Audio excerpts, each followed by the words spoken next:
यह कहानी है एक दैत्य दंभकासुर की और महान राजा विक्रमादित्य की। दंभकासुर एक ऐसा दैत्य था जो जवान और सुंदर औरतों को अपनी गुफा में उठा ले जाता था, उनके साथ खेलता। जब उसका मन भर जाता तो वह वहाँ उनकी जीवन लीला समाप्त कर देता। वो जिस राज्य में जाता त्राही त्राही मचा देता। कोई भी राजा अन्य शूरवीर योद्धा उसका कुछ नहीं बिगाड़ पाता, क्योंकि दैत्य दंभकासुर को देवताओं का वरदान प्राप्त था कि उसे बल से नहीं बल्कि बुद्धि से मारा जा सकता है। जो कोई भी उसे बल से मारने का प्रयास करेगा वो पत्थर का हो जाएगा।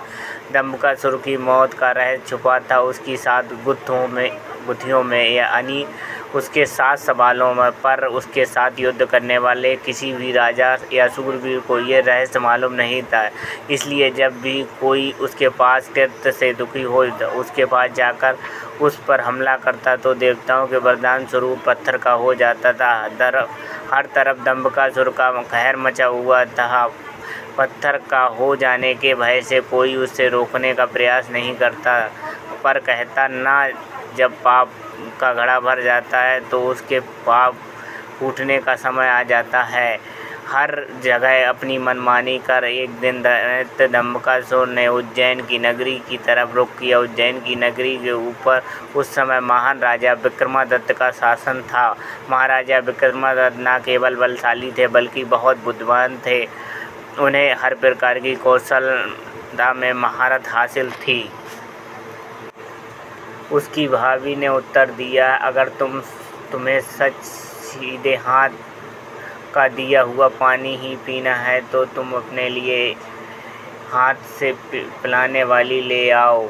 भाभी की कही हुई बात लखन के मन को चुभ गई। वह बिना पानी पिए भाभी से कहने लगा, ये लो तुम अपना पानी लोटा और मैं यहाँ से जा रहा हूँ, और अब मैं वापस जा पाऊँगा जब मुझे हाथ से पानी पिलाने वाली मिल जाएगी, वरना अपनी शक्ल नहीं दिखाऊंगा। इतना कहकर वो तुरंत मुड़ा और चल पड़ा। देखा उसके बड़े भाई महेंद्र ने उसे रोकने की बहुत कोशिश की, पर वह नहीं माना और बोला, नहीं भैया, अब तो मैं वापस आऊँगा जब मुझे मेरे योग्य पत्नी मिल जाएगी। इतना कहकर वह छोड़कर चल दिया। चलते चलते वह अपने नगर से कुछ दूर कांचीपुरम शहर में पहुंच गया। कांचीपुरम का राजा चंद्रसेन एक धार्मिक विचारों वाला व्यक्ति था। उसके राज्य में चारों ओर अमन शांति का माहौल था, परंतु फिर भी राजा चंद्रसेन हमेशा दुखी रहता था। उस राजा के दुख का कारण उसकी जवान बेटी चंद्रकला का स्वास्थ्य। चंद्रकला देखने में तो अत्यंत खूबसूरत थी, पर उसे एक असाध्य रोग घेर रखा था, जिस कारण राजकुमारी हमेशा अचेत अवस्था में रहती। राजा ने बहुत सारे हकीम और वैद्य राजकुमारी को ठीक करने के लिए लगा रखे थे, लेकिन उसमें कोई भी राजकुमारी को ठीक नहीं कर पा रहा था। ठीक कर पाना तो दूर, राजकुमारी चंद्र की बीमारी तक का पता नहीं रहा। राजा ने हमेशा यही दुख सताया कि उसकी बेटी का क्या होगा। जब सभी प्रकार के वैद्य हकीम पूजा पाठ तंत्र मंत्र राजकुमारी चंद्रकला को कोई फायदा नहीं हुआ, तो राजा ने अपने राज्य में ये घोषणा कर दी, जो व्यक्ति मेरी बेटी को ठीक करेगा उसके साथ अपनी बेटी चंद्रकला का विवाह कर दूंगा और उसे अपना आधा राज्य भी दूंगा। लखन जब राज्य की राजधानी पहुंचा तो उसने देखा कि यहाँ पर राजकुमारी की चर्चा हो रही है। राज्य का हर कोई व्यक्ति राजा की घोषणा और राजकुमारी की बीमारी की बात कर रहा था। लखन ने जब एक व्यक्ति से इस बारे में पूछा, व्यक्ति ने राजकुमारी की बीमारी से लेकर राजा की घोषणा तक का सारा किस्सा लखन को बताया। सारी बातें सुनकर लखन ने कुछ देर वहाँ खड़ा विचार कर रहा था, फिर कुछ सोचकर वह राजमहल की तरफ चल पड़ा। एक जिंदा सांप राजा की लड़की के पेट में रहता था। सांप ने राजा की लड़की को अपने बस में किया हुआ था। जब रात होती तो वह कुछ देर के लिए राजकुमारी के मुख से बाहर निकलकर जंगल की तरफ चला जाता और सुबह होने पर पहले ही फिर वापस उसके पेट के अंदर चला। राजकुमारी इस बात से बिल्कुल अनजान थी। उनके अंदर एक सांप ने डेरा डाला हुआ। अनजाने में ये पूरी तरह से उसके सांप के बस में राजमहल में किसी भी इस बात से भनक नहीं थी कि राजकुमारी के अंदर 7 फुट का सांप रहता है। सभी समझते कि वह राजकुमारी को क्या बीमारी लग गई है जिसके कारण हमेशा अघेत रहती हैं। बड़े बड़े वेद हकीम भी इस बात का पता नहीं लगवाए। लखन ने जब राजमहल के अंदर गया तो उसने देखा कि वहाँ पर बहुत सारे वैद्य हकीम राजकुमारी को ठीक करने के लिए लगे हुए हैं। एक कोने में खड़े होकर चुपचाप लखन ये सारा माजरा देखने लगा। जब शाम का समय आया तो सभी हकीम और वैद्य धीरे धीरे करके वहाँ से चले गए।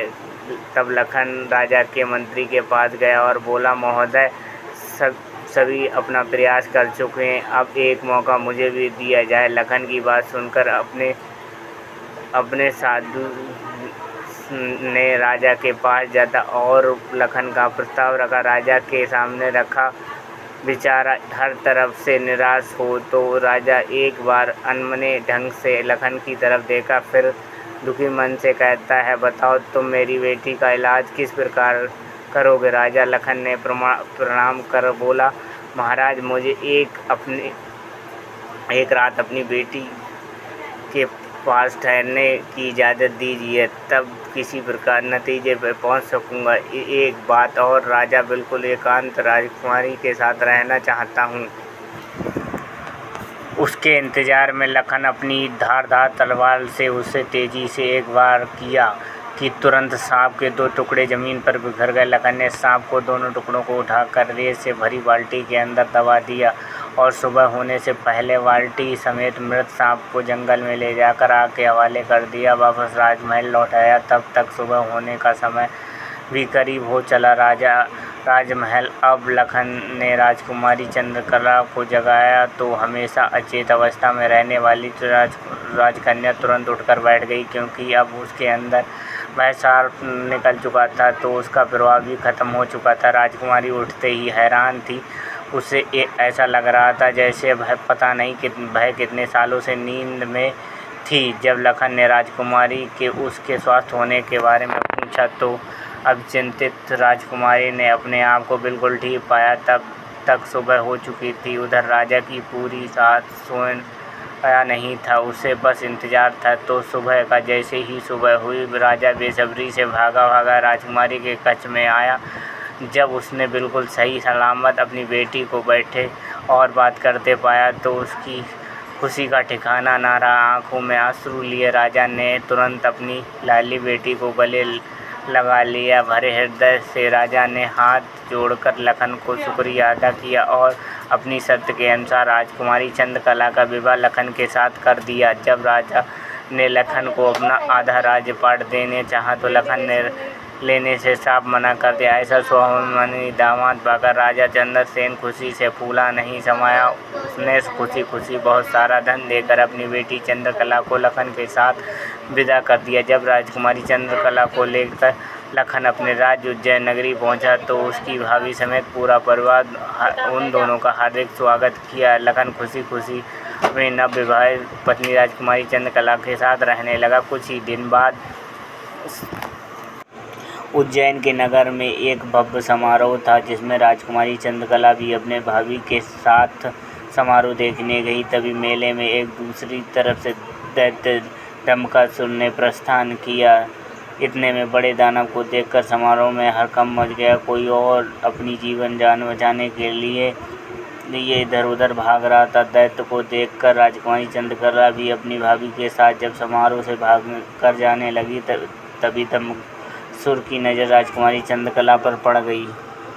राजकुमारी के रूप यौवन को देखते ही दानव दंबकासुर उस मोहित हो गया। दैत्य अपने पूरे जीवन काल में बहुत सी स्त्रियों के साथ खेला था, पर आज तक उसने इतनी सुंदर स्त्री कभी नहीं देखी थी। पलक झपकते ही उसने चंद्रकला को उठा लिया और उसे राज्य के बाहर अपनी गुफा में ले गया। राजकुमारी चंद्रकला का रो कर बुरा हाल था।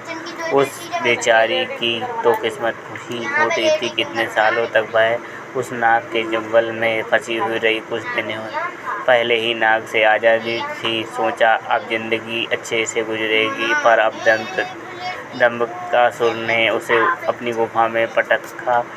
न तो उसकी आंसू रोकने का नाम नहीं ले रहे थे और न वह किस्मत को कोसने से। उस मनमोहक सुंदरता से अभिभूत दैत्य ने उसके साथ किसी प्रकार का बल प्रयोग नहीं किया। वह उस अद्भुत नारी को जबरदस्ती से नहीं बल्कि उसकी सहमति से प्राप्त करना चाहता था। दंबकासुर ने राजकुमारी से कहा, तू तो अपनी मर्जी से मेरे साथ रहने के लिए सहमत हो जा, अन्यथा आजीवन तू ऐसे ही मेरी कैद में सड़ती रहेगी। दैत्य की बात सुनकर राजकुमारी चंद्रकला गुस्से से रोती हुई बोली, तुम्हारे साथ रहने से पहले मरना पसंद करूंगी। अगर तुम ये सोचते हो तुम मुझे यहाँ उठा लाए हो तो मैं तुम्हारी हो गई हूँ, ये तुम्हारी सबसे बड़ी भूल है। मेरे पति मुझे ढूंढते हुए यहाँ ज़रूर आएगा और वह मुझे छोड़ेगा नहीं। राजकुमारी की बात सुनकर दंबकासुर घिनौनी हंसते हुए बोला, लगता है।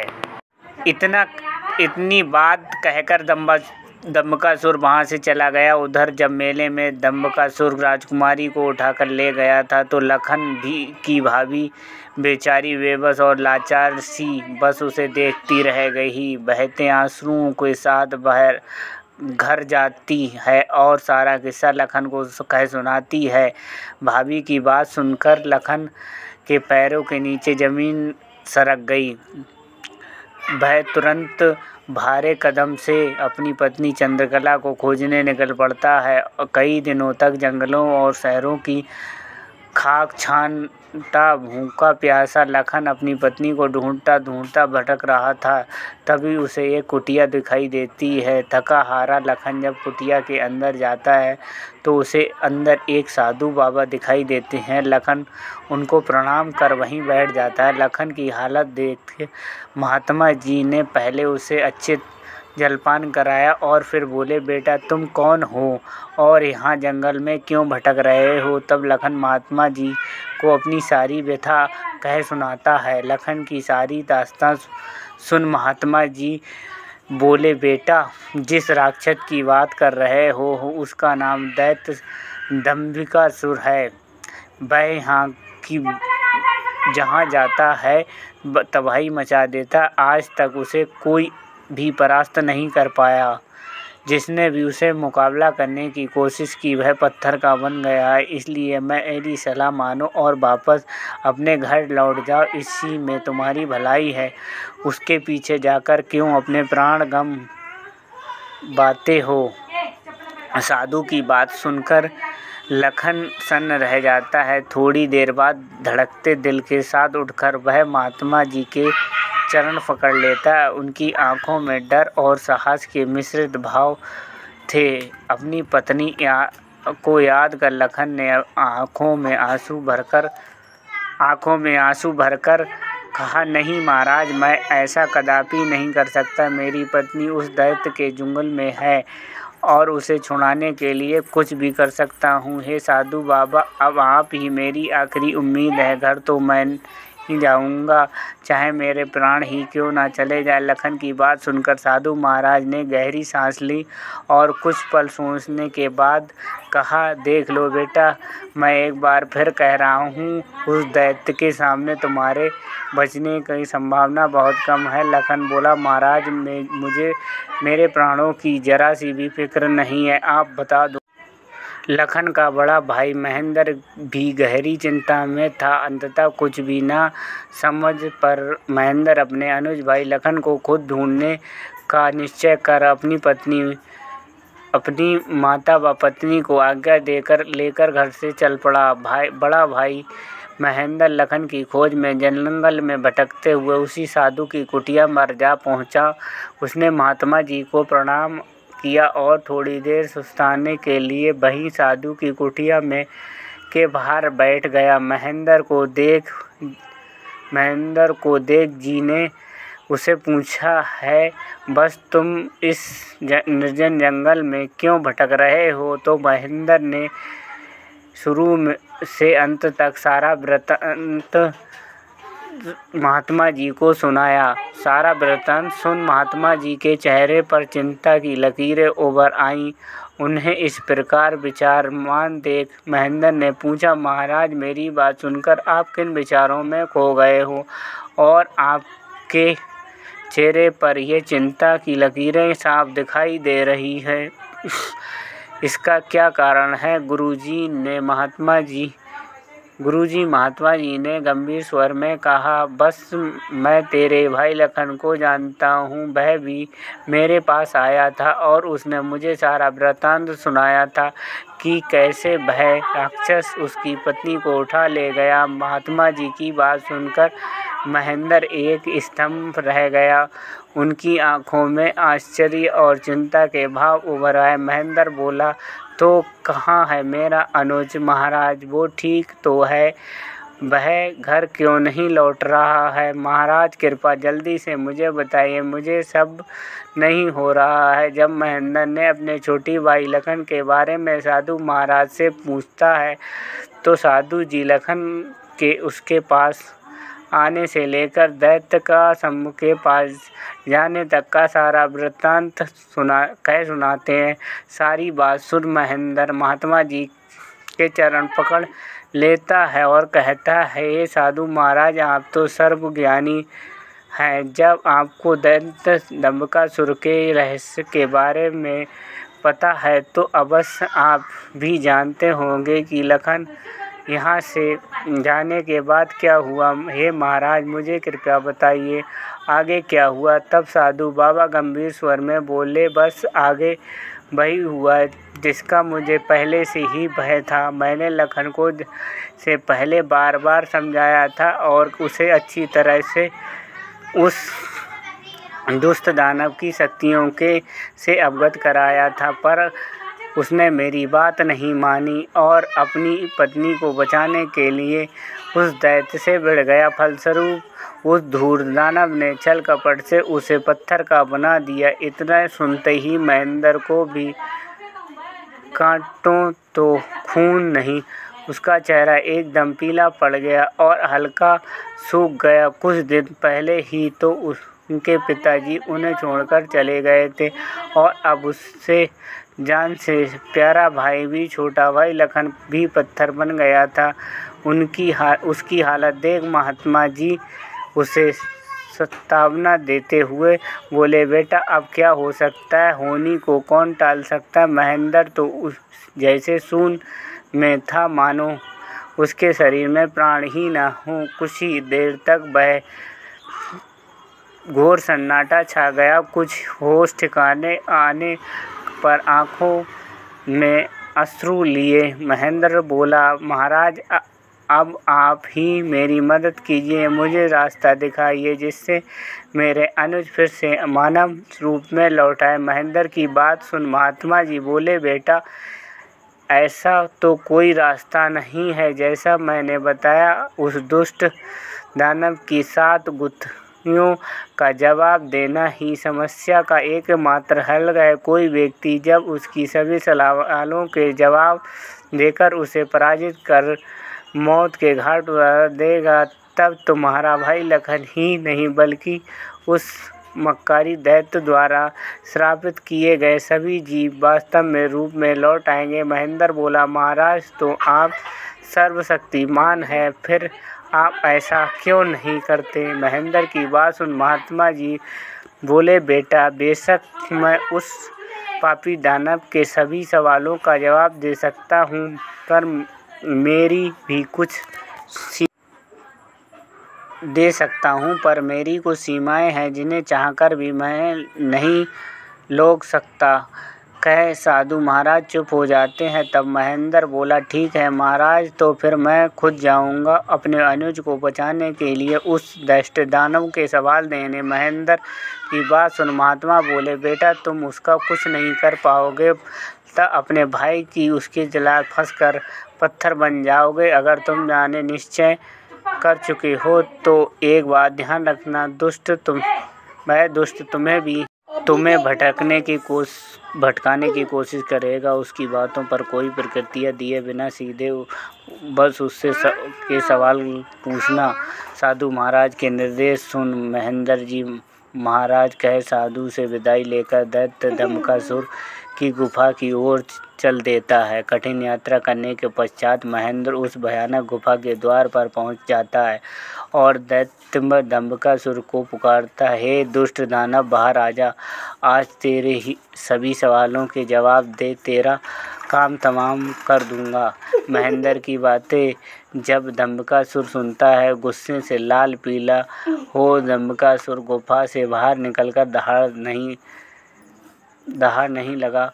और अब कौन मूर्ख मेरे हाथों से मरने आया है। उसकी दाढ़ इतनी शक्तिशाली थी कि पूरा जंगल थर्रा उठा।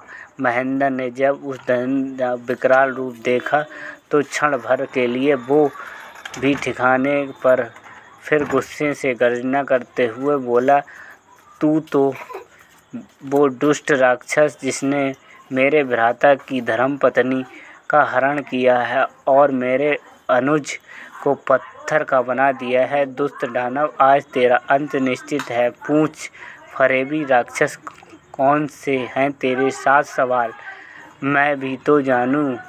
जिनका सुर घिनौनी हंसी हंसते हुए बोला, ओ तू तो उस निकम्मे कीड़े का भाई है जो मेरे पास सांप की भेंट चढ़ गया लगता। तेरा भी जीने का मन भर गया है, तू सब जानते हुए भी यहाँ आया है। महेंद्र को वो दांत पीसते हुए बोला, घिनौने राक्षस, बातों में तो वक्त जाया कर मत, मैं तेरी बातों में आने वाला नहीं। जल्दी से पूछ तेरे वो सवाल, नहीं तो तुझे इसी क्षण यमलोक पहुंचा दूंगा।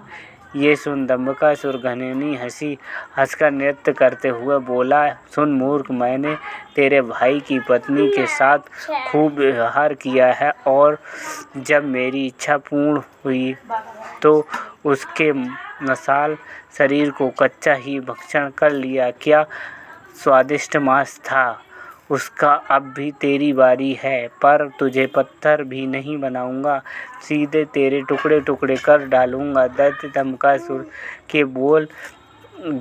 ये बोल महेंद्र की छाती में किसी भाले की तरह लगे और अपने भ्राता की पत्नी के बारे में कहे शब्द से उसके तन बदन में आग लग गई। सब कुछ अच्छे कुछ जानते हुए महेंद्र अपने ऊपर काबू नहीं रख पाया। दैत्य दंबकासुर को मारने के लिए तेजी से उसकी तरफ लपका। जैसे ही उसने दैत्य के ऊपर अपनी पूरी ताकत लगा तलवार से वार किया, वैसे ही अपने भाई की तरह पल भर में वह पत्थर का बन गया। उसके पत्थर का बनते ही दंबकासुर हंसते हुए बोला, तुम दोनों भाइयों की किस्मत में यही था, तुम दोनों युगों युगों तक मेरी गुफा के प्रहरी बनकर रह जाओगे। इतना बुद्ध दंबकासुर अपनी गुफा में जाता है और चंद्रकला ये सब बता देता है और कहता है, तेरे दोनों रक्षक मेरे सामने ढेर हो गए हैं, अब तू किसकी आस में बैठी है। मुँह स्त्री राजकुमारी चंद्रकला के रो रो कर आंसू सूख चुके थे,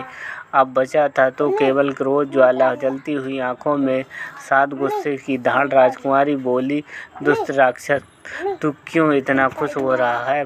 बाल कांड श्री रामचरितमानस का पहला कांड है, जिसमें भगवान श्री राम के जन्म, उनके बचपन की कथा का वर्णन। इसमें श्री राम के जन्म से लेकर उनके विवाह तक की घटनाओं को विस्तार पूर्वक बताया गया। बाल कांड में तुलसीदास जी ने भगवान श्री राम के बाल रूप और उनकी लीलाओं को बड़े ही भावपूर्ण और सरल ढंग से प्रस्तुत किया है। इसमें सरस्वती वंदना और कथा का आरंभ बाल कांड की शुरुआत भगवान से माता पार्वती के संवाद से होती है। भगवान से माता पार्वती को श्री राम कथा सुनाते हैं। तुलसीदास ने इस कांड में सरस्वती, भगवान गणेश और शिव पार्वती की वंदना करते हुए कथा आरंभ की। इसमें श्री राम की महिमा, उनकी लीलाओं और भक्तों के प्रति कृपा का वर्णन किया गया है। जय श्री राम। राजा दशरथ और संतान प्राप्ति की इच्छा। अयोध्या के राजा दशरथ अत्यंत धर्मपरायण और प्रजापालक राजा थे, लेकिन उन्हें संतान का सुख नहीं था। उनकी इस चिंता को दूर करने के लिए ऋषि वशिष्ठ ने उन्हें प्रतिष्ठि यज्ञ करने की सलाह दी। ऋषि श्रृंगी के मार्गदर्शन में यज्ञ का आयोजन हुआ। यज्ञ की पूर्णाहुति के बाद अग्निदेव ने राजा दशरथ को खीर प्रदान की और उसे अपनी पत्नी तीनों रानियों कौशल्या, सुमित्रा, कैकेयी में बांटने का निर्देश दिया। इस खीर के प्रभाव से विश्वामित्र का आगमन जब जन्म लेने का निर्णय तो एक दिन महर्षि विश्वामित्र अयोध्या आए। उन्होंने राजा दशरथ से यज्ञ की रक्षा के लिए श्री राम और लक्ष्मण को मांगा। दशरथ पहले तो संकोच करते हैं, लेकिन गुरु वशिष्ठ के समझाने पर उन्होंने अपने पुत्रों को महर्षि के साथ भेज दिया। जय श्री राम।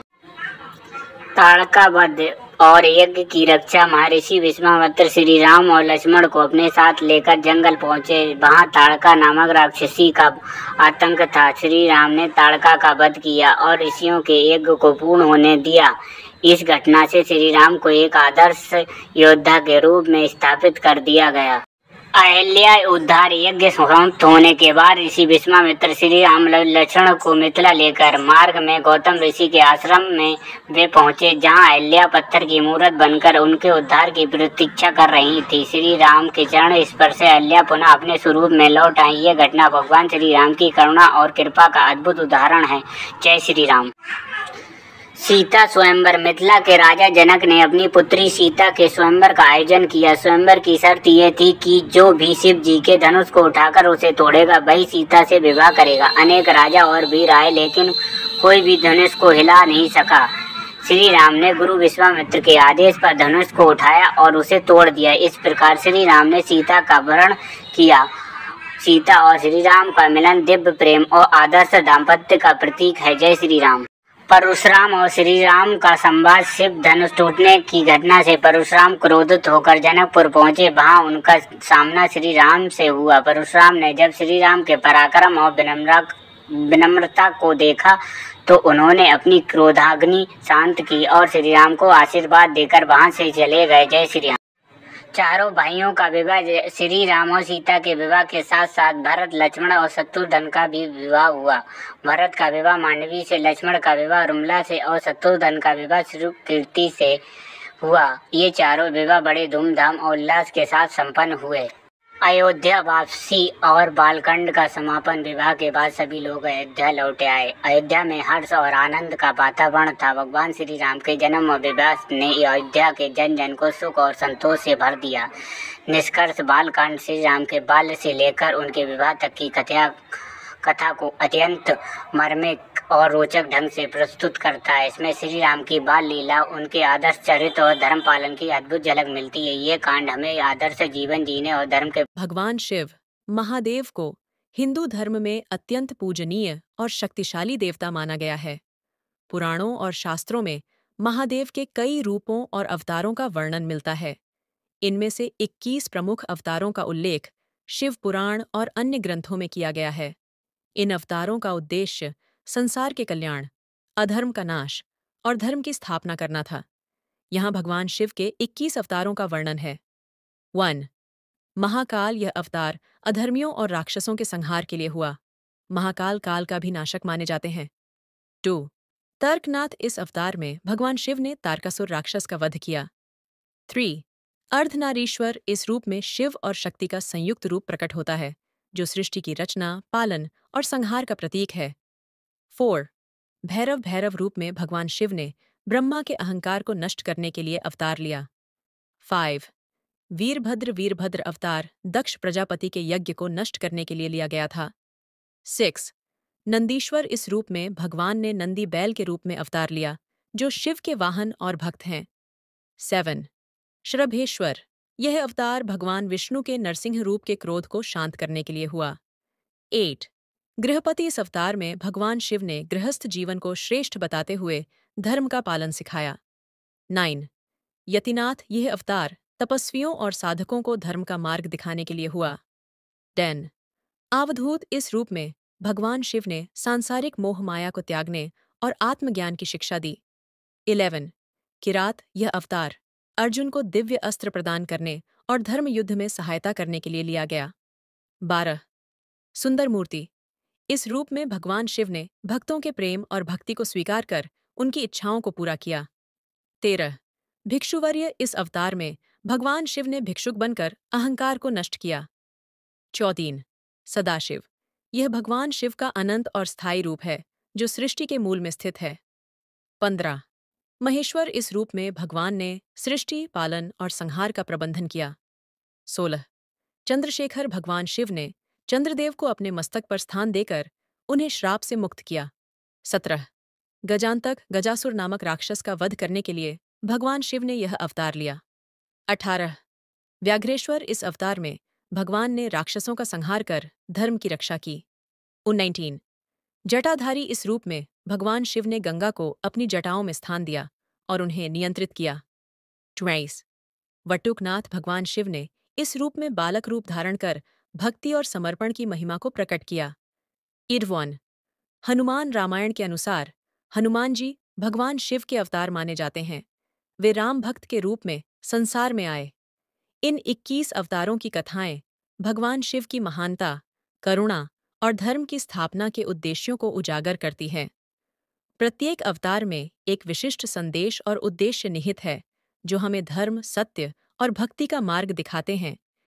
बर्बरीक महाभारत के समय के एक महान योद्धा थे जिन्हें भगवान श्री कृष्ण ने महान बलिदानी और शिव का परम भक्त कहा था। वे भीम के पोते और घटोत्कच के पुत्र थे। उनकी माता का नाम मोरवी था। बर्बरीक को उनके अद्भुत धनुर्विद्या और अपार शक्ति के लिए जाना जाता था। उनकी कथा त्याग, भक्ति और धर्म की गहराई को दर्शाती है। जन्म और शिक्षा, बर्बरीक का जन्म घटोत्कच और नाग कन्या मोरवी के पुत्र के रूप में हुआ। बाल अवस्था से उन्होंने वीरता के गुण दिखाई देने लगे। वे भगवान शिव के परम भक्त थे और उन्होंने कठिन तपस्या करके भगवान शिव से 3 अचूक बाण प्राप्त किए। ये बाण इतने शक्तिशाली थे कि एक से पूरे संसार को नष्ट कर सकते थे, दूसरे से ऊंचा बचा सकते और तीसरे से लक्ष्य का चुनाव कर सकते। इसके अलावा उन्होंने अग्निदेव से एक धनुष की प्राप्त किया जो उनके पराक्रम और अधिक का बढ़ाता था। बर्बरीक ने प्रतिज्ञा ली थी वे युद्ध में उस पक्ष का साथ देंगे जो कमजोर होगा। ये प्रतिज्ञा आगे चलकर उनके जीवन का सबसे बड़ा मोड़ बनी। महाभारत युद्ध और श्री कृष्ण से भेंट, जब महाभारत का युद्ध होने वाला था तो बर्बरीक ने भी युद्ध में भाग लेने की इच्छा जताई। वे अपने घोड़े पर सवार होकर कुरुक्षेत्र की ओर निकले। रास्ते में उन्हें एक साधारण ब्राह्मण मिला जो वास्तव में स्वयं भगवान श्री कृष्ण थे। श्री कृष्ण ने बर्बरीक से उनका परिचय पूछा, उनके युद्ध में भाग लेने की मंशा के बारे में जानना चाहा। बर्बरीक ने कहा कि वे युद्ध में उसी पक्ष का साथ देंगे जो कमजोर होगा। श्री कृष्ण ने उसकी शक्ति और 3 बाणों के बारे में जानने के लिए इच्छा जताई। बर्बरीक ने कहा उनके 3 बाण इतने शक्तिशाली हैं वे एक बाण से पूरे युद्ध को समाप्त कर सकते हैं। श्री कृष्ण की परीक्षा और बर्बरीक का बलिदान। श्री कृष्ण ने बर्बरीक की शक्ति को परखने के लिए एक पेड़ के सभी पत्तों को चिन्हित करने को कहा। बर्बरीक ने अपनी आंखें बंद कर एक बाण चलाया और बाण ने सभी पत्तियों को चिन्हित कर दिया। तभी श्री कृष्ण ने एक पत्ती को अपने पैर के नीचे छिपा लिया, लेकिन बाण ने उनके पैर को चारों ओर घूमने शुरू कर दिया। ये देखकर श्री कृष्ण को बर्बरीक की शक्ति का अंदाजा हुआ। अब श्री कृष्ण चिंतित हो गए कि अगर बर्बरीक युद्ध में भाग लेते हैं तो उनकी प्रतिज्ञा के अनुसार वे हर कमजोर पक्ष का साथ देंगे। इस प्रकार युद्ध कभी समाप्त नहीं होगा, युद्ध का संतुलन बिगड़ जाएगा। इसलिए उन्होंने बर्बरीक से एक मांग की, यदि तुम सच्चे क्षत्रिय हो तो मुझे गुरु दक्षिणा दो। बर्बरीक ने सहज स्वीकार कर लिया। तब श्री कृष्ण ने उनसे उनका शीश मांग लिया।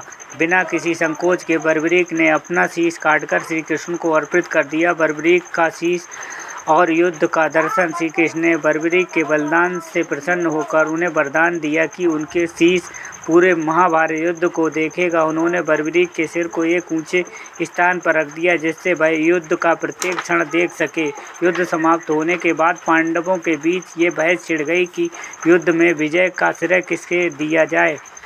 तब श्री कृष्ण ने बर्बरीक के शीश से उत्तर दिलवाया। बर्बरीक ने कहा कि उन्होंने युद्ध में सिर्फ श्री कृष्ण को ही कर्म करते देखा। वह अर्जुन के रथ को हाँक रहे थे, वह ही रणनीति बना रहे थे युद्ध में सिर्फ, और वह मार्गदर्शन कर रहे थे। इसलिए जीत का श्रेय श्री कृष्ण को जाता है। बर्बरीक का नाम श्याम और पूजा बर्बरीक के बाद श्याम बाबा के नाम से जाना गया। कहा जाता है कि कलयुग में बर्बरीक श्याम बाबा के रूप में पूजे जाता है। उनका प्रमुख मंदिर राजस्थान के सीकर जिले। सेठ जी और मनिहारी की कहानी बरसाना का वह मनोहारी गांव, जहां चारों ओर राधा रानी की भक्ति का वास है। इस गांव में हर व्यक्ति राधा जी के प्रति अपार श्रद्धा रखता है। इसी गांव के एक प्रतिष्ठित व्यक्ति थे सेठ गोपाल दास।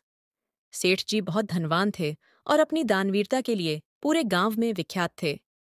उनके जीवन का एक ही उद्देश्य था, भक्ति और सेवा। एक दिन सेठ जी को यह समाचार मिला कि उनकी बेटी की शादी के लिए मनिहारी से सुंदर चूड़ियां खरीदनी होंगी। सेठ जी ने मनिहारी से चूड़ियां मंगवाईं। मनिहारी का नाम था गोमती। वह अपने काम में माहिर थी और गांव की हर बेटी बहू के लिए विशेष चूड़ियां बनाती थीं। उसने सेठ जी की बेटी के लिए भी अद्वितीय चूड़ियां बनाई थीं। राधा रानी का आगमन। एक दिन गोमती अपने घर पर चूड़ियां बना रही थीं। तभी एक सुंदर युवती उसके पास आई। उसके चेहरे पर अद्भुत तेज था और उसकी मुस्कान इतनी मोहक थी कि गोमती मंत्रमुग्ध हो गई। वह युवती कोई और नहीं बल्कि स्वयं राधा रानी थीं। राधा रानी ने गोमती से कहा, क्या तुम मेरे लिए चूड़ियां बना सकती हो?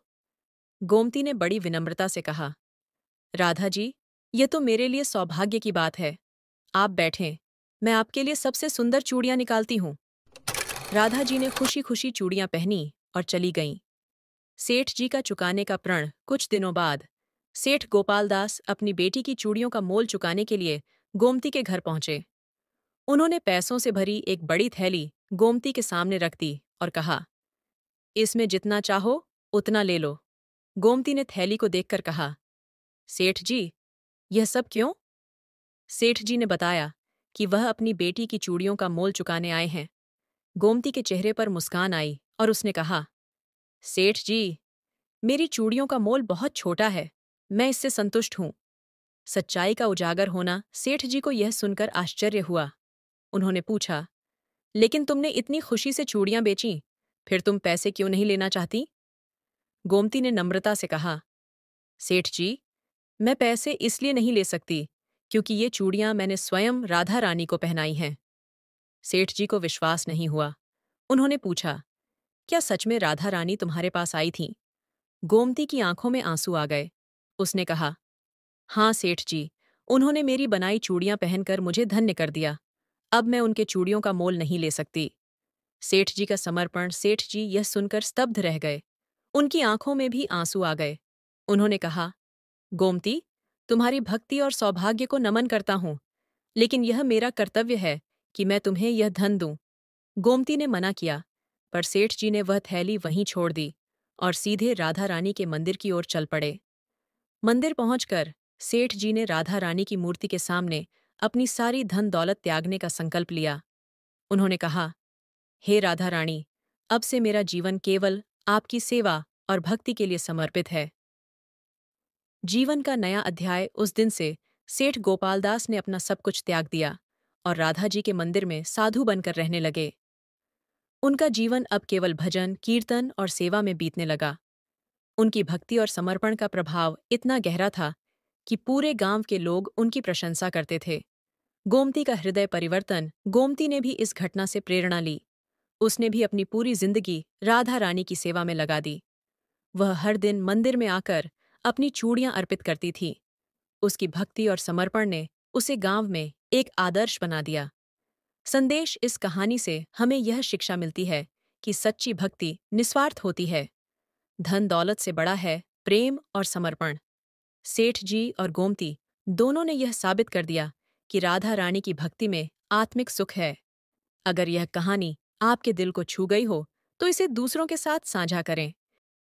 सत्य की विजय। एक बार एक राज्य में एक राजा था जो बहुत कठोर था। उसके दरबार में एक जल्लाद था जो अपने कार्यों के लिए कुख्यात था। एक दिन राजा ने किसी निर्दोष व्यक्ति को फांसी की सजा सुना दी। जल्लाद ने उसे फांसी पर चढ़ाने से पहले देखा कि वह व्यक्ति बहुत शांत और निष्कपट है। जल्लाद को उस पर दया आ गई। उसने आज़ाद कर दिया, लेकिन वह जानता था कि अगर राजा को ये बात पता चली तो उसकी जान खतरे में पड़ जाएगी। कुछ दिनों बाद राजा को ये बात पता चली। जल्लाद डरते डरते दरबार में आया और राजा को कहा, महाराज, अगर आप वचन दे कि मुझे मृत्यु दंड नहीं देंगे तो मैं सत्य बात कहूँगा। राजा ने वचन दिया। तब जल्लाद ने सारा वृत्तांत सुनाया। राजा को अपनी कठोरता का एहसास हुआ और उसने निर्दोष लोगों को सजा न देने का प्रण लिया। शिक्षा और सत्य दया सबसे बड़ा धर्म है। कठोरता से सजा देने से पहले न्याय को समझना जरूरी है। बहुत समय पहले की बात है। एक छोटे से गांव में एक साधु रहते थे जिन्हें लोग कैमरा बाबा के नाम से जानते थे। उनका नाम असली तो किसी को पता नहीं था, लेकिन लोग उन्हें इसी नाम से पुकारते थे। इसका कारण ये था कि वह हमेशा एक अद्भुत कैमरा अपने साथ रखते थे। ये साधारण कैमरा नहीं था, बल्कि एक ऐसा कैमरा था जो व्यक्ति के किसी बाहरी तस्वीर के साथ उसकी आत्मा की भी तस्वीर खींच लेता था। कैमरा ऋषि शांत स्वभाव के ज्ञानी और ध्यान में लीन रहने वाले व्यक्ति थे। गांव के लोग उनकी बहुत इज्जत करते थे। कहा जाता है कि उनका कैमरा किसी को भी उसकी सच्चाई दिखा सकता है, लेकिन उनमें अपनी तस्वीर खींचने आते लेकिन ऋषि केवल उन्हीं की तस्वीर खींचते जो अपने जीवन की सच्चाई जानने के लिए तैयार होते। कैमरे की सबसे बड़ी खासियत ये थी कि उसकी तस्वीर केवल व्यक्ति की बाहरी रूप को नहीं, बल्कि उसकी आंतरिक भावनाओं, कर्मों और चरित्र को भी दिखाती थी। अगर कोई ईमानदार होता तो तस्वीर में उसकी आत्मा तेजस्वी और उज्जवल दिखाई देती, लेकिन अगर किसी ने बुरे कर्म किए होते तो उसकी आत्मा तस्वीर में काली और धुंधली नजर आती। एक दिन गांव के मुखिया ने ऋषि से पूछा, महात्मा जी, ये कैमरा आपको कहाँ से मिला? ऋषि मुस्कुराए और बोले, ये कोई साधारण कैमरा नहीं है। ये मुझे वर्षों की तपस्या के बाद भगवान से वरदान स्वरूप मिला। इसका उद्देश्य लोगों की सच्चाई दिखाना और उन्हें आत्मा के शुद्धिकरण का मार्ग दिखाना। गांव में हलचल। एक दिन गांव में एक अमीर व्यापारी आया। वह बहुत घमंडी और लालची था। उसने कैमरा ऋषि के बारे में सुना, उनके पास गया। उसने ऋषि से कहा, महात्मा जी, मेरी तस्वीर खींचिए और जानना चाहता हूँ कि मैं कैसा इंसान हूँ। ऋषि ने उसे गंभीरता से देखा और कहा, क्या तुम सच्चाई जानने के लिए तैयार हो? व्यापारी हंसते हुए बोला, मुझे डर किस बात का है, मैं एक सफल और नेक इंसान हूँ। ऋषि ने कैमरे की तस्वीर खींची और उसे दिखाया। जैसे ही व्यापारी ने तस्वीर देखी, उसके चेहरे का रंग उड़ गया। तस्वीर में उसकी आत्मा काली और भद्दी बुरी इच्छाओं से भरी हुई नजर आ रही थी। व्यापारी घबरा गया और बोला, ये झूठ है, मैं ऐसा नहीं हूँ। ऋषि ने शांत स्वर में कहा, यह तुम्हारी आत्मा का असली रूप है। बाहरी दिखावे से सच्चाई नहीं बदलती। अगर तुम अपने जीवन को सुधारना चाहते हो तो तुम्हें अपने कर्म बदलने होंगे। परिवर्तन की शुरुआत।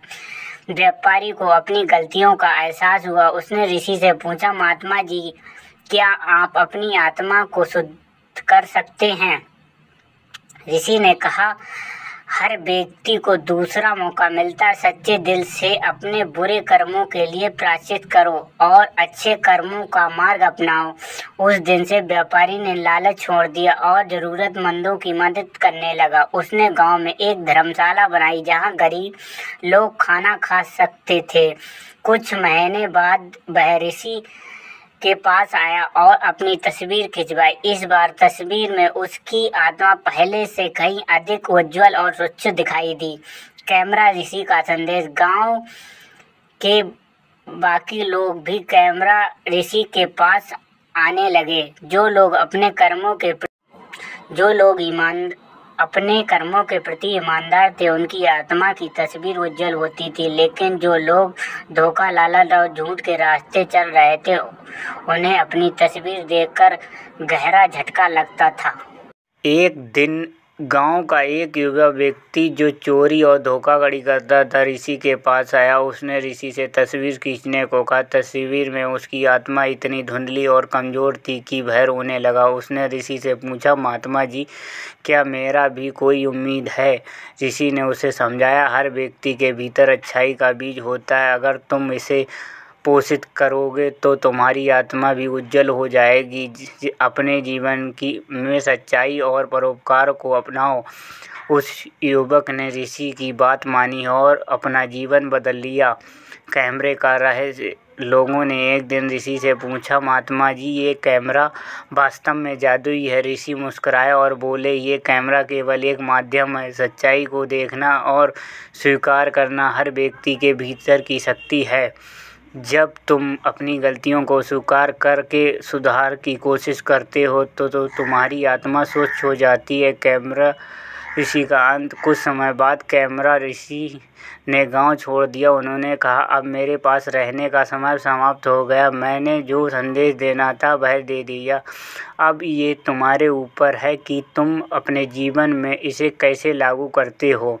गांव के लोग उसे विदा करने के लिए इकट्ठा हुए। उन्होंने कहा, महात्मा जी, आप हमें हमेशा याद रहोगे। आपने हमें सच्चाई और आत्मा की शुद्धता का महत्व सिखाया। ऋषि मुस्कुराया और कहा, याद रखना, हर व्यक्ति का जीवन एक दर्पण है। जैसा तुम देखोगे वैसा ही तुम बनोगे।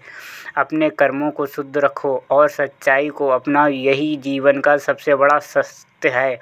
कहानी का संदेश। कैमरा ऋषि की कहानी हमें सिखाती है कि बहादुरी, दिखावा और आडंबर जीवन में कुछ भी नहीं। असली सच्चाई हमारे कर्मों और आत्मा में छिपी होती है। जब हम अपनी गलतियों को स्वीकार कर उन्हें सुधारने का प्रयास करते हैं तभी हमारा जीवन उज्जवल और सार्थक बनता है। बर्बरी की कथा। महाभारत की यह महत्वपूर्ण प्रेरणादायक कहानी है। बर्बरी को खाटू श्याम जी के रूप में पूजा जाता है। उनकी कहानी त्याग, भक्ति और कर्तव्य पर आधारित है। यहाँ बर्बरी का संपूर्ण कथा प्रस्तुत है। बर्बरी का जन्म और शक्तियाँ। बर्बरी महान योद्धा घटोत्कच और नागकन्या मौरवी के पुत्र थे। वे महाबली भीम के पौत्र थे। जन्म से ही बर्बरी में अद्भुत वीरता और शक्ति थी। उन्होंने भगवान शिव को कठोर तपस्या की और उनसे 3 अमोघ बाण का वरदान प्राप्त किया। इन तीनों बाणों की विशेषता कि पहला बाण उनके शत्रुओं को चिन्हित करता था, दूसरा बाण शत्रुओं को नष्ट करता था, तीसरा बाण उन बाणों को वापस उनके तरकश में लाता था। इस कारण उन्हें 3 बाणधारी भी कहा जाता है। महाभारत के युद्ध में भूमिका। जब कुरुक्षेत्र का युद्ध आरंभ होने वाला था तब बर्बरी ने अपनी माता से वचन दिया कि वे केवल कमज़ोर पक्ष का साथ देंगे। उनकी महान शक्ति और 3 बाण के कारण वे युद्ध में किसी भी पक्ष को विजयी बना सकते थे। जब बर्बरी की युद्ध क्षेत्र की ओर जा रहे थे तो श्री कृष्ण ने उनकी शक्ति और निष्ठा की परीक्षा लेने के लिए एक ब्राह्मण के वेश में उनका सामना किया। श्री कृष्ण ने बर्बरी से पूछा कि वे युद्ध में किसका पक्ष ले। बर्बरी ने उत्तर दिया कि हमेशा कमज़ोर पक्ष का समर्थन करे। श्री कृष्ण ने यह सुनकर सोचा कि बर्बरी शक्ति के कारण युद्ध का संतुलन बिगड़ सकता है। यदि वे कमज़ोर पक्ष का साथ देंगे तो वह परंतु शक्तिशाली बन जाएगा और युद्ध का अंत कभी नहीं होगा। श्री कृष्ण द्वारा बर्बरी की बलि। श्री कृष्ण ने बर्बरी से उनकी शक्ति का प्रदर्शन करने को कहा। बर्बरी ने उनकी शक्ति दिखाने के लिए एक पेड़ के सभी पत्तों को अपने बाण से निशाना बनाया। श्री कृष्ण ने चुपके से एक पत्ता अपने पैर के नीचे छिपा लिया, लेकिन बर्बरी का बाण उस पत्ते को भी निशाना बनाने के लिए श्री कृष्ण के पैर की ओर बढ़ा। ये देखकर श्री कृष्ण को बर्बरी की असीम शक्ति का एहसास हुआ। तब श्री कृष्ण ने बर्बरी से उनकी अंतिम इच्छा पूछी। बर्बरी ने कहा कि वे इस महान युद्ध को देखना चाहते हैं। श्री कृष्ण ने कहा, यदि वे अपना सिर दान कर दें तो ये युद्ध का साक्षी बन सकते हैं। बर्बरी ने खुशी खुशी अपना सिर दान कर दिया। बर्बरी का सिर युद्ध का साक्षी। बर्बरी का सिर एक पहाड़ी पर रखा गया जहां से उन्होंने पूरे महाभारत युद्ध को देखा। युद्ध के अंत में पांडवों ने अपनी विजय का श्रेय श्री कृष्ण को दिया, लेकिन श्री कृष्ण ने कहा, असली साक्षी बर्बरी है जिन्होंने युद्ध को देखा, खाटू श्याम जी के रूप में पूजा। युद्ध के बाद बर्बरी का सिर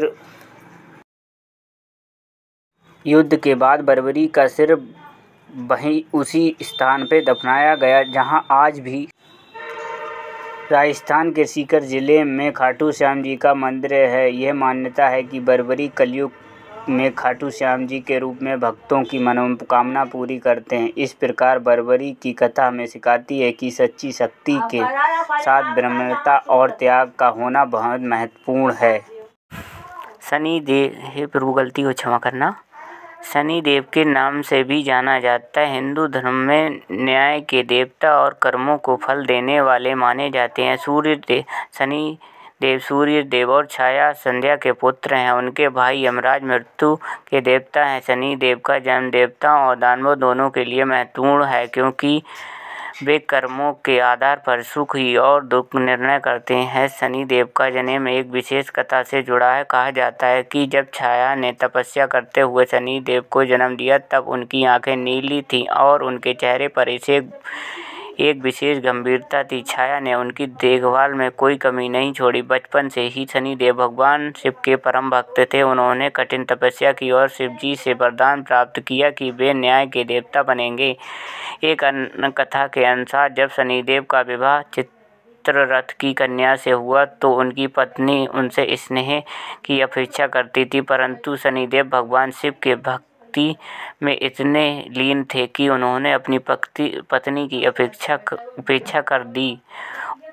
उनकी पत्नी ने क्रोध में आकर शनिदेव को श्राप दिया कि जिस पर आप उनकी दृष्टि पड़ेगी वह नष्ट हो जाएगा। इस श्राप के कारण शनिदेव हमेशा अपनी दृष्टि नीचे रखते हैं और सिर्फ कर्मों के आधार पर फल देते हैं। शनिदेव का मुख्य उद्देश्य लोगों को उनके कर्मों का फल देना। वे उन लोगों को दंडित करते हैं जो अधर्म का रास्ता अपनाते हैं और सत्य से दूर रहते हैं। शनिदेव की साढ़े साती और डैया का काल ऐसा समय होता है जब व्यक्ति को अपने कर्मों का पूरा फल मिलता है। ये कठिन हो सकता है, लेकिन ये व्यक्ति को सही मार्ग पर ले जाने का अवसर प्रदान करता है। शनिदेव के जीवन की एक महत्वपूर्ण घटना राजा दशरथ के समय की है। कहा जाता है कि शनिदेव जब दशरथ के राज्य पर अपनी दृष्टि डाली तो वह भयंकर सूखा और परेशानियां होने लगी। राजा दशरथ ने शनि को आराधना की और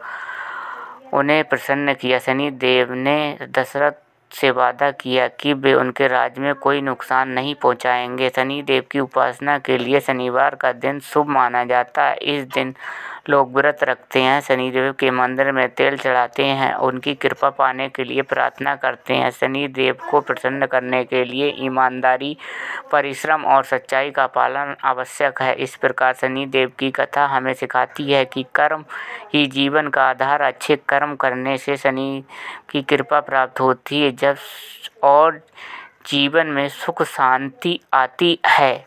ओम शनिश्चराय नमः। ओम शनि। अच्छा लगे लाइक सब्सक्राइब जरूर करें। बहुत समय पहले की बात है। एक छोटे से गांव में एक साधु रहते थे जिन्हें लोग कैमरा बाबा के नाम से जानते थे। उनका नाम असली तो किसी को पता नहीं था, लेकिन लोग उन्हें इसी नाम से पुकारते थे। इसका कारण ये था कि वह हमेशा एक अद्भुत कैमरा अपने साथ रखते थे। ये साधारण कैमरा नहीं था, बल्कि एक ऐसा कैमरा था जो व्यक्ति के किसी बाहरी तस्वीर के साथ उसकी आत्मा की भी तस्वीर खींच लेता था। कैमरा ऋषि शांत स्वभाव के ज्ञानी और ध्यान में लीन रहने वाले व्यक्ति थे। गांव के लोग उनकी बहुत इज्जत करते थे। कहा जाता है कि उनका कैमरा किसी को भी उसकी सच्चाई दिखा सकता है, लेकिन उनमें अपनी तस्वीर खींचने आते लेकिन ऋषि केवल उन्हीं की तस्वीर खींचते जो अपने जीवन की सच्चाई जानने के लिए तैयार होते। कैमरे की सबसे बड़ी खासियत ये थी कि उसकी तस्वीर केवल व्यक्ति की बाहरी रूप को नहीं, बल्कि उसकी आंतरिक भावनाओं, कर्मों और चरित्र को भी दिखाती थी। अगर कोई ईमानदार होता तो तस्वीर में उसकी आत्मा तेजस्वी और उज्जवल दिखाई देती, लेकिन अगर किसी ने बुरे कर्म किए होते तो उसकी आत्मा तस्वीर में काली और धुंधली नजर आती। एक दिन गांव के मुखिया ने ऋषि से पूछा, महात्मा जी, ये कैमरा आपको कहाँ से मिला?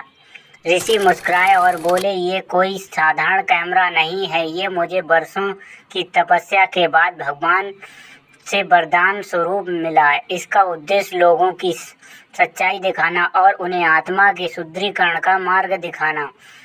गांव में हलचल। एक दिन गांव में एक अमीर व्यापारी आया। वह बहुत घमंडी और लालची था। उसने कैमरा ऋषि के बारे में सुना, उनके पास गया।